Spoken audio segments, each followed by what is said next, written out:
ഒരു ആശാരിയുടെ കഥ പറയാം. അദ്ദേഹത്തെ പോലെ നമ്മൾ ആവാതിരിക്കാൻ ശ്രമിക്കേണ്ടതുണ്ട്. ആശാരി തൻ്റെ എഞ്ചിനീയറെ സമീപിച്ച് പറയും, ഞാൻ ജോലിയിൽ നിന്ന് വിരമിക്കുകയാണെന്ന്. എഞ്ചിനീയർ തിരിച്ച് ആശാരിയോട് പറയും, വിരമിക്കുന്നതിന് മുമ്പ് താങ്കൾ ഒരു വീട് കൂടി പണിയേണ്ടതുണ്ട്. ഇദ്ദേഹത്തിന്റെ നിർബന്ധപ്രകാരം ആശാരി മനസ്സില്ലാ മനസ്സോടെ ആ വീട് പണി ആരംഭിച്ചു. അവസാനം അതിന്റെ പണി പൂർത്തിയാക്കി എഞ്ചിനീയറെ ചാവി ഏൽപ്പിച്ചപ്പോൾ ആ എഞ്ചിനീയർ തിരിച്ച് ആശാരിയുടെ കൈവശം ആ താക്കോൽ ഏൽപ്പിച്ച്, താങ്കൾ നിർമ്മിച്ച വീട് അത് താങ്കൾക്കുള്ളതാണെന്ന് പറഞ്ഞപ്പോൾ ഈ ആശാരി മനസ്സിൽ ഇങ്ങനെ വിചാരിച്ചു, എനിക്കുള്ള വീടാണെങ്കിൽ ഞാൻ കുറച്ചുകൂടി നന്നായി ചെയ്യാമായിരുന്നു എന്ന്. പലപ്പോഴും നമ്മളും അങ്ങനെയാണ്. നമ്മൾ ചെയ്യുന്ന സൽക്രമങ്ങൾ, നല്ല പ്രവൃത്തികളെല്ലാം നമ്മളുടെ ധാരണ അത് ദൈവത്തിന് വേണ്ടിയിട്ടാണെന്നാണ്.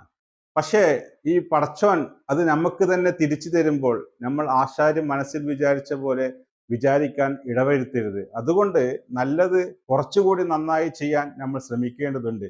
കാരണം ഇതെല്ലാം നമ്മുടെ നാഥൻ നമുക്ക് തന്നെ തരുന്ന ഒരു ദിവസത്തിന് വേണ്ടി നമ്മൾ കാത്തിരിക്കുന്നവരാണ്. എല്ലാവർക്കും നന്ദി, നമസ്കാരം.